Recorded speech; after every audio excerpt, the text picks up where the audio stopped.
Hey, hello, it's Paul Green here from the business community, and I'm doing another spotlight on with a small business owner. And this time I am joined by Judith Hanson. So welcome, Judith. Thank you, Paul. Thank you for inviting me. So we've known each other for a few years, so I thought you would be good to have on just to learn a little bit about your business journey and how you've come to be doing what you're doing. So for those that don't know, do you just want to introduce yourself and your business? Yes, well, Therapies for the Mind it does what it says on the tin, really, helping people with a range of issues, primarily focusing on anxiety and fears and phobias. And I use, again, a whole range of techniques. So I'm a clinical hypnotherapist, I'm an NLP master practitioner, I'm a trained coach, and there's lots of other techniques that I know. So each of my clients, when I'm working one-to-one, gets a bespoke service, and I use from my tool bag whatever is the most appropriate tool technique for them. Yeah, that's probably it for now. Okay, that's fine. So how did you get into this, Judith? Because I think am I right in thinking your background was historically IT? Was that what you used? Yes, I had a long and towards the end very painful career in IT in a large corporate, and that's how I got into it. Okay. So I moved out of that. I fortunately managed to be made redundant, which helped financially with starting up a business. And my first business was a training business. So I had been a project manager and I had managed project managers. So I went into training project managers, and that was a very successful business. It was a pretty lucrative business. It did, however, involve traveling around the countryside and at times around Europe or into Southern Ireland. And while I was doing that, I realized how damaged I'd been by the end of my corporate career. So on the advice of a colleague and a friend, I went off to learn NLP, and then eventually took it right the way through to master practitioner. And I was so amazed by the things that happened while I was doing my training, because I saw every technique that I was taught demonstrated, and I then did it as a client and as a practitioner. And some amazing work was done. I thought, oh, yes, I want to get out there. And yeah, well, at one point I was going to cure the whole world, but then I pulled back a bit on my goals. And I had, as part of my trying to sort myself out, learned self-hypnosis in a weekend course. So then thought, yeah, I think I'd like to add that to my bag of tricks. So I went off and trained as a clinical hypnotherapist and as a cognitive behavioral hypnotherapist. And in the middle there, I trained as a coach as well. So, and then, yes, I'm one of those who has to resist learning new things, because I really there's so much out there that's interesting that I would like to learn, but I keep adding to the portfolio. But that's how I got into it. I got into it for me, and then thought, this is amazing. I want to go out and do this with other people. And I love what I do. Okay. And it's quite a nice blend of things that you've got to offer people. Yes, because not everybody's up for hypnosis, although it's a lovely experience if you're okay with it. But it's not always the most appropriate thing. So yeah, there's choice. Sure. So need to have a bit of feedback for some reason. Don't know why. We'll carry on anyway. So I'm not sure how to word this question. So I get little voucher things come up and sort of say, learn NLP in a weekend and what have you. And I guess it's sort of the NLP side, and probably the mindfulness and the hypnotherapy to an extent, I guess, is like an unregulated market. So I guess people, can just do a weekend course or something like that and start working in this domain. I know that's definitely not you. Well, what's your opinion on that, and what would you that's one of my hobby horses, so don't get me going. You might be here for a while. I think the industry should be regulated. I worry that it is not, particularly with hypnotherapy. I had somebody who I met who said, could I come and practice on you? I have done a weekend course in hypnotherapy. Now, my training continued probably over a period of 8 years. The NLP alone was 3 separate programs, and we used to do, I can't remember, 5 4-day weekends in each program. So and lots of work in between. And for my hypnotherapy, I had to do a diploma and have that marked and approved. So I am really, really worried, because I do get clients coming to see me who have not been served well. So they wasted their time and their money, and in a few cases have been damaged by working with somebody who wasn't experienced and qualified. So it is a real worry. So what should people look for then? So if they're looking to get help from someone in your sort of domain, then what type of things should they be looking for on the website to give them some sort of degree of confidence that, you know, the person they're potentially engaging knows what they're doing? Well, look for qualifications. I mean, I list them after my name on my email address, but look for qualifications and then look those qualifications up. And if you get to talk to the person, ask them about their training. You know, it worries me that people come to me and I say, have you looked at my website?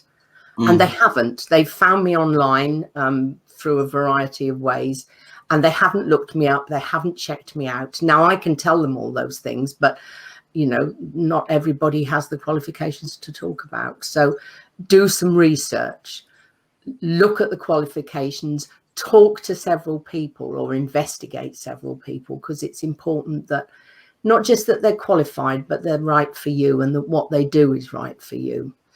So don't just pick somebody online at 3 o'clock in the morning when you're feeling really bad and just go with it. Take your time. Yeah, absolutely. You need to do some due diligence, don't you? I guess it's Absolutely. so easy nowadays, though, just to find someone on the website, isn't it? And just, you know, the website looks good, so you just dive in, unfortunately. Well, as I say, people don't even often look at my website or look at any of the stuff I'm doing on social media. They just find me and contact me. I mean, sometimes people choose me because I'm close, you know. This is not the best reason for choosing. No, not necessarily. So how have you found the transition then? Because I know a lot of your work is face-to-face, like live face-to-face. So how was it for you in terms of the transition to I guess, to use the word, pivot your business, given that we've been in, well, lockdown 3 now, I think. Yes, we are in 3. Difficult and painful, I would say. Some of the stuff that I've done, I was going to do anyway. So when you're working one-to-one with clients, which I love, but it is very labor intensive. And therefore you're limited with the number of people that you can help. So I was looking for other ways of moving online and helping more people. So that is what I have been able to do in this time. I'm finding with the hypnosis, people are worried about doing it online. Now, during each of the lockdowns, I've worked with people I was working with before, and I've taken on new clients for hypnotherapy, and it's worked extremely well. But I've also had a lot of people who, I mean, I had somebody call me this week, and he'd made the decision to make a change, and once you've done that, really you should move into action. But there was no way he was going to work over Zoom with me, despite what I said. And I even offer people a free sample, you know, just come along and try it and see what it's like. And if you don't like it, then no, he's waiting until we come out of lockdown, which might be a while. So it has been, to use the Chinese term, an interesting period and a bit challenging. I think for a lot of people, Judith, So we know each other through you coming to my networking events, and you run one of my events now, co-run one of my events, so thank you for that. So I remember you actually doing some live sessions when you had the opportunity, like a 10-minute member presentation, and I was quite impressed the fact that you took someone actually through. I think you did an NLP session and a hypnotherapy session, I seem to remember. And I did a mindfulness session. And I just did the mindfulness one. Yeah. I remember that. So that was quite a brave thing to do from my point of view. Did you consider it to be brave, as opposed to just doing a presentation on what constitutes NLP or mindfulness? What were your thinkings when you decided to actually, do these sessions live? I think the only thing that I thought was a bit brave was doing it first thing in the morning, because as you know, that's not my best time.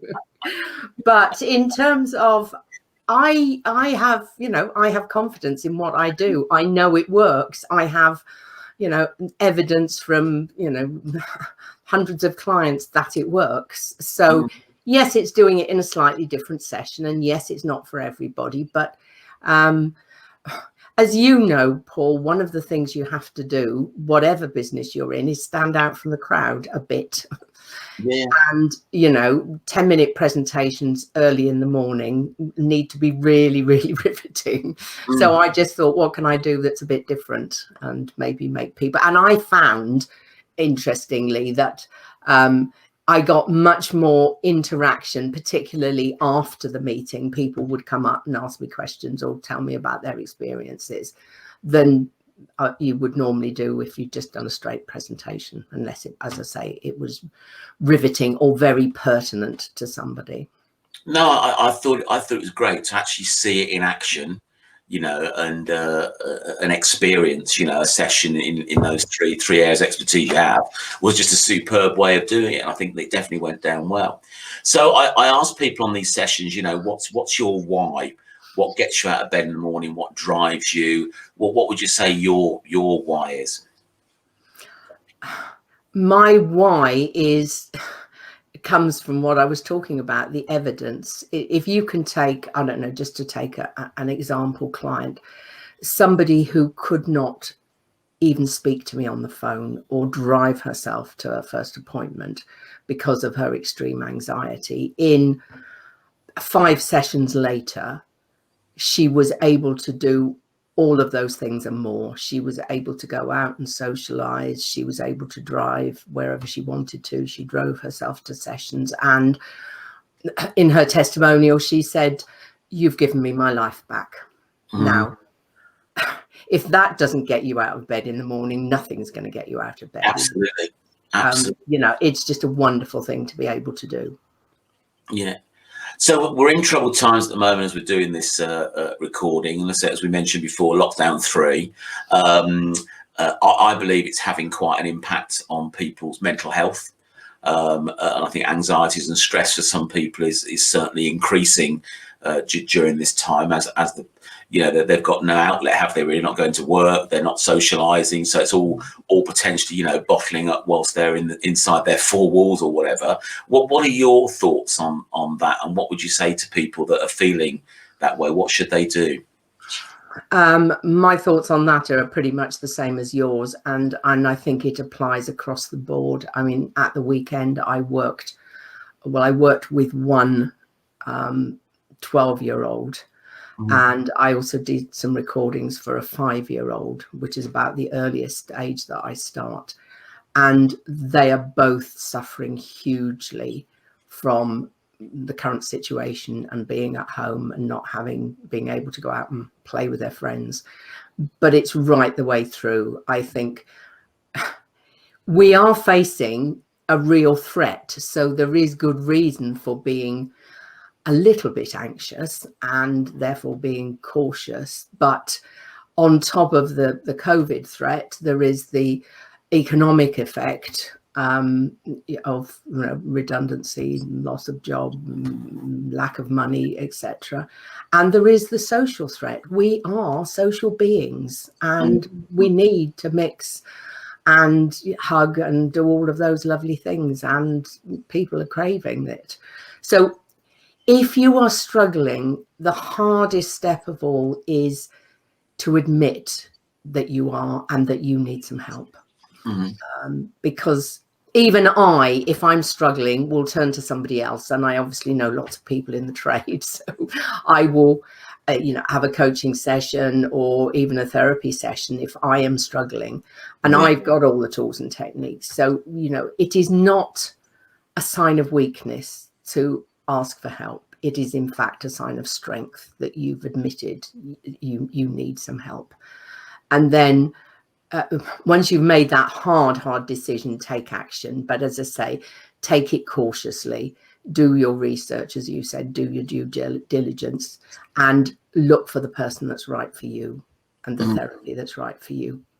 Yeah, I mean, certainly reach out. I've said to people sometimes on some of the networking groups is like, if there's people that are missing, people that are no longer showing up networking, then maybe give them a call or drop them a line and just sort of see how they're doing. It might be perfectly fine and decided that, online networking isn't for them, but, it might be that that they've gone a little bit reclusive or withdrawn, to reach out to someone. I think it's been quite nice, if that's the word, that, when I've been on the receiving end and the giving end, when I thought someone's a little bit low, I've sent them a bottle of gin through the post or something like that. Probably not the best cure, Judith, but just not what I would recommend, but it's just to sort of cheer them up a little bit. And then and cards and things. Now I've been on the receiving end of little cards just saying thank you, totally unexpected, but it's a nice little uplift, isn't it, when you get something like that?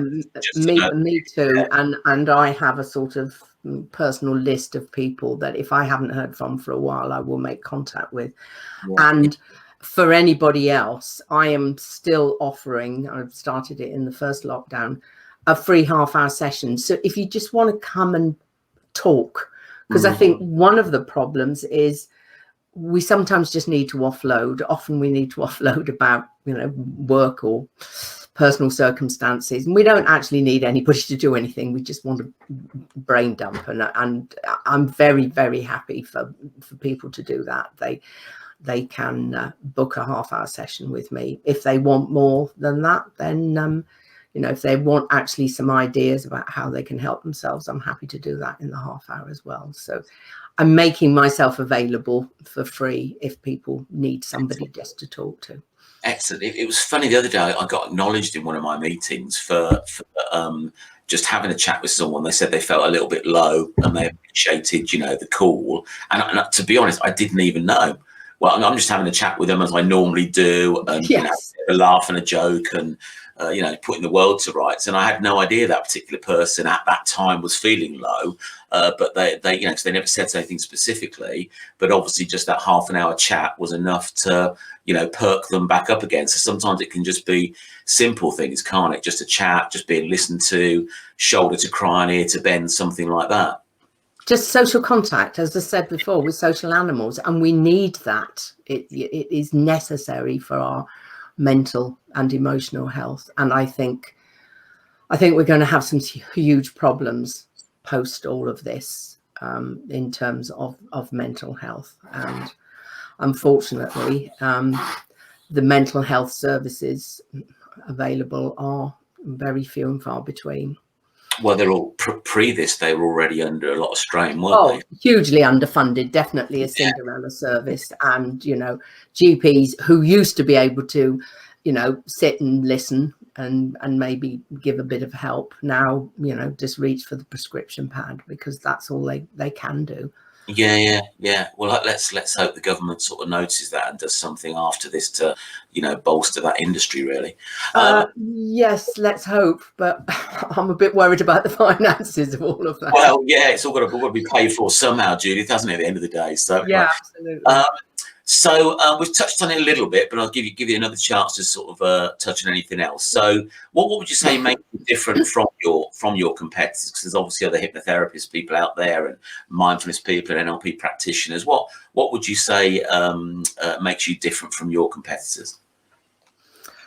Oh, interesting question. My qualifications, my years of experience. We're up to about 9 now, so I've seen lots of people. The fact that I specialize, it's very easy to say you can be all things to all people, which is why I decided to specialize on anxiety and fears and phobias. So I can do smoking, I can do weight loss, I can do all sorts of other things. But I choose to specialize. And by specializing, I mean, you learn with every single client, you learn something from them. And then I would say, repeat what I said before. The two critical success factors, if I can use that corporate term, for a successful outcome with therapy are the client has a belief that the therapy they're having will help them. You know, I can start with a tiny seed of belief and build it, but there has to be some belief there. And that they are comfortable working with the therapist. So what makes me stand out from the rest of the crowd are that for some people, I am absolutely the right person. And I do have people contact me who have looked at my website and say, you know, it looked like you were right. Or after speaking to me for 10, 15 minutes, they've said, yeah, you sound, I feel I can work with you. So, you know, I'm not right for everybody, and that's okay. There are enough people out there that I am right for. So it's important to talk to people. When I started, I did a sort of market research and I rang round several people and I got some very interesting things, and I learned a lot about how not to do it. I mean, one guy, after I'd done a sentence, told me exactly what was wrong with me. Right. Okay. So look out for that. Look out for the person who can cure you, you know, with no information. Sounds a bit dodgy. So the other thing I'm going to ask you is sort of in your business journey outside of the current climate, which has been a challenge for most businesses. What would you say has been your biggest challenge since starting up as a small business owner? Oh, well, I think the starting bit, I mean, I was fortunate because I'd segued from another business. So I was a freelance trainer, effectively. Training business sounds a bit fancy. The difficulty that I had when I segued into the new business was, in the old business, I'd never, ever had to market myself. I left with contacts, and every single piece of work I got came through referral. And, you know, when I mostly worked through other training companies, you know, I would be a long-term resource for them. So marketing was not an issue. So my biggest challenge all the way through has been marketing.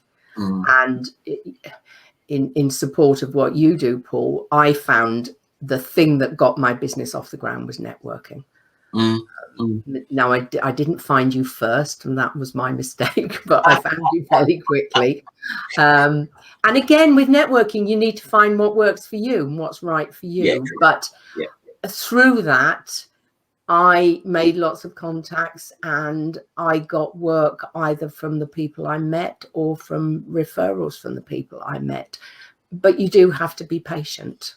You know, I reckon the first 6 months I didn't get any business out of it, but that's okay, because, you know, the work I do, particularly, people have got to get to know and trust me. But that doesn't matter whether you're an accountant or whatever you are. People need to, you know, get to know and trust you. But yeah, marketing is the biggest challenge. And of course, you pivoted beautifully and swiftly, and, you know, you have Zoom meetings still running, but I think it's not quite the same, is it? You don't get that off the cuff chats that you have around a meeting, either before the meeting or after the meeting. Hopefully not during, although in your case it sometimes happens. But yeah, it's not quite the same. So I think, and of course, for most of us, we've had to change the way we work in some way, or even completely pivot what we offer. And that means you're almost starting from the ground again. And as I say, without the benefit of the live networking and having to learn about social media and technology and all of those things. Yeah, no, absolutely. I mean, you're absolutely right. You know, online networking is not the same as the face-to-face stuff. You know, you just don't get that nuance, I guess. And like you say, the preamble and the post-amble and the mixing and stuff like that. But it is a great time to network now, because, you know, it's free to low cost, no travel time, no travel cost, no geographic constraints. So, you know, it's certainly a good time to try out networking. And then also, you know, I've had businesses that have started up since March. This is all they know. They only know online. Yes, yes. Those of us that have the luxury of the, yeah. So it'll be interesting when we go back to the physical world to see whether those guys actually come out and do the physical stuff, because, you know, this could be a lot more comfortable. Some people that on one level, doing networking this way can be less anxious for people. You're not turning up into a room with 20 plus people in it. Absolutely. And you don't have to be fully dressed either. You've only got to dress the top half. Yeah. And for me, because, as you know, I'm not a morning person, but to roll out of bed and be at a morning meeting, you know, it's about 10 steps from my bedroom to my office. I do not probably do a bit more than that, but it is much, much better. So I would agree. And the fact that you can network. And for me, for instance, so that the pivoting has consisted of having products available that people can buy, so or working on Zoom with me in a group session, so that, as you say, has no geographical boundaries. So I would absolutely agree. The networking, in a sense, now fits what a lot of us are doing, whereas it didn't before. The online networking. Yeah. So you've kindly agreed to share some of your knowledge with us. So I'm going to hand over to you, and I think you're going to talk about fears. So I'll put you in solo layout, and basically the floor is yours, and I'll see you back on the other side in 3 or 4 minutes, if that's okay. Okay, well, shout at me if I carry on for longer. Okay, I talked about specializing in anxiety and fears and phobias. So what I wanted to talk about today were the fears and the phobias. So there are a whole range of them, but good topical examples are a fear of needles and social phobia or social anxiety. So a phobia is defined as an extreme and irrational response to something. And that is one of the issues around a phobia or a fear. It is irrational. So what people often try to do, either to themselves or to other people, is to talk them out of it. I mentioned before that I'd traveled around Europe a fair bit for work, and I had a fear of flying. And a friend of mine had a private pilot's license, so he spent ages explaining to me how aeroplanes managed to stay up in the sky, and it didn't help a bit. And in fact, gin helped a lot more. I'm not doing that anymore. So you can't talk yourself out of it or be talked out of it. And the reason I mentioned needle phobia is, of course, we're, you know, in full flight on a vaccination program. Now there will be a significant number of people out there who are a very high percentage. I mean, it could be 15-20% of people who have, at some level, a fear of needles. This can be a fear of the injection itself. It can be triggered by people talking about needles or pictures of needles. So I know people who won't watch the news anymore because every single news bulletin at the moment has somebody having an injection and people talking about needles. The social phobia is interesting because people who suffered from social phobia, which is a fear of mixing with people apart from a very small circle, in some cases, often nobody at all. So the fear of going out there and meeting people for a meal or in a pub or whatever. For those people, lockdown has been a godsend.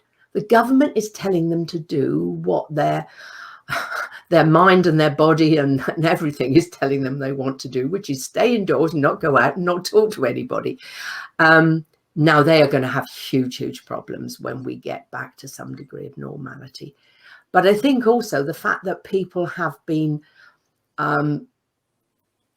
forced into, in a sense, behaving like somebody with social phobia, they will struggle to go back to normal life. I mean, we're all saying, oh, won't it be wonderful? Won't it be wonderful? But it may not be for everybody. It may be difficult. So very quickly, because I'm conscious of time, how do I help people with a phobia? It is one of the most straightforward things that I do, although it's one of the most awful things to suffer from. And I have 100% success rate with phobias, not always with anxiety. That's much more complex, but I have 100% success rate using a cognitive behavioral approach, if that means anything to you, which is basically what we do is in hypnosis, we mentally practice, rehearse being in the feared situation over and over and over again until it becomes okay. And it's as if you had done that. So if your fear is of looking at a needle, one of your fears is looking at a needle, we will practice, not for real, but in imagination, you doing that until you're comfortable with it. And then, of course, you can go away and actually test it out. The other thing that I do is to give people ways of calming themselves down. I give them techniques they can use the night before, on the day. You know, in extreme cases, you can actually put yourself into hypnosis and not be there for it. But mostly I've never had to do that. So it's horrible.